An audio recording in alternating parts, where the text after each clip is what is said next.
तर शिक्षणबाह्य कामाच्या बोजाला शिक्षकांनी कडाडून विरोध केलेला आहे। राज्यभरात ठिकठिकाणी आंदोलनं केली गेली। शिक्षकांचे राज्यभर आंदोलन सुरू होतं, त्यामुळे राज्यभरातील अनेक शाळा या बंद राहिल्या। ही दृश्य आपण पाहतोय। धुळे, अहिल्यानगर, मुंबई, येवला यासोबतच अन्य ठिकाणी सुद्धा शिक्षकांनी आंदोलन केलंय। ही प्रातिनिधिक दृश्य आपण पाहतोय।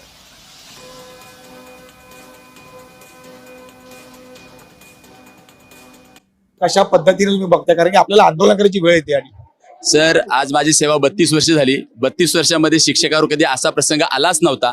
कारण आज विद्यार्थ्यांचं हित आहे ते आम्ही बघतोय, परंतु शाळा बंद करत चालेत कमी पड झाल्यामुळं।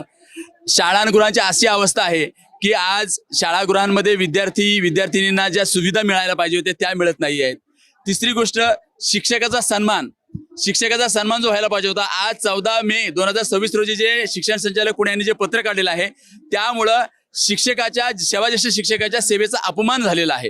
कारण त्यांनी सेवाज्येष्ठ शिक्षक याच्यामध्ये येणारच नाहीत अशा प्रकारची ती तरतूद त्या पत्रामध्ये आहे।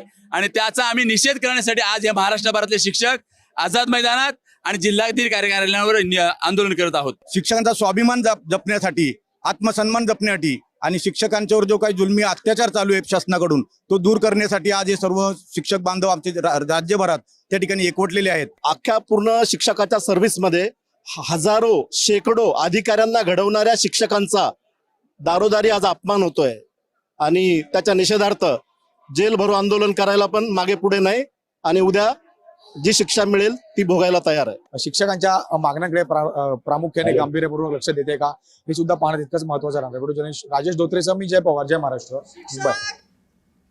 तर महिला शिक्षकांनी काय व्यथा मांडलेल्या आहेत त्याही पाहूयात। एक महिला म्हणून अनेक महिलांना इतके त्रास होतात, कुठून कुठून जावं लागतं, प्रवास करावा लागतो, उपाशी पोटी राहावं लागतं, ब्लड प्रेशर आहे, डायबिटीस आहे, थायरॉइड आहे, अनेक समस्यांना महिलांना सामोरं जाऊन या ड्युट्या करायच्या आहेत।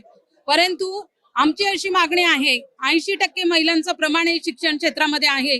एकाही महिलेला आणि पुरुषांना कोणाला म्हणजे शिक्षकांनाच ही ड्युटी देऊ नये अशी माझी कळकळीची विनंती आहे। मी गेली 34 वर्ष नोकरी करत आहे, पण आता प्रमोशन साठी टीईटी द्यायला सांगतायत।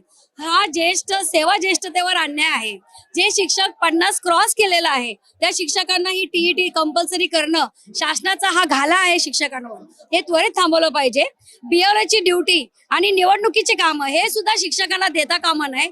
खूप बेरोजगार तरुणी आहेत, त्यांना ही कामं दिली तर फार बरं होईल, हीच माझी मागणी आहे। अतिदक्षता विभागानं जेव्हा सांगितलं की पाऊस पडलाय आणि तुम्ही घरी बसायचं, पण मात्र त्या सगळ्यांना सांगण्यात आलं बीएलओ ड्युटी करणाऱ्यांना की तुम्हाला हा निर्णय लागू होत नाही, तुम्ही त्याच्या ठिकाणी जायचं। मग अशा वेळी आमच्या जीविताची हानी झाली तर मग हे नुकसान कोण भरून देणार, हा माझा प्रश्न सरकारला आहे।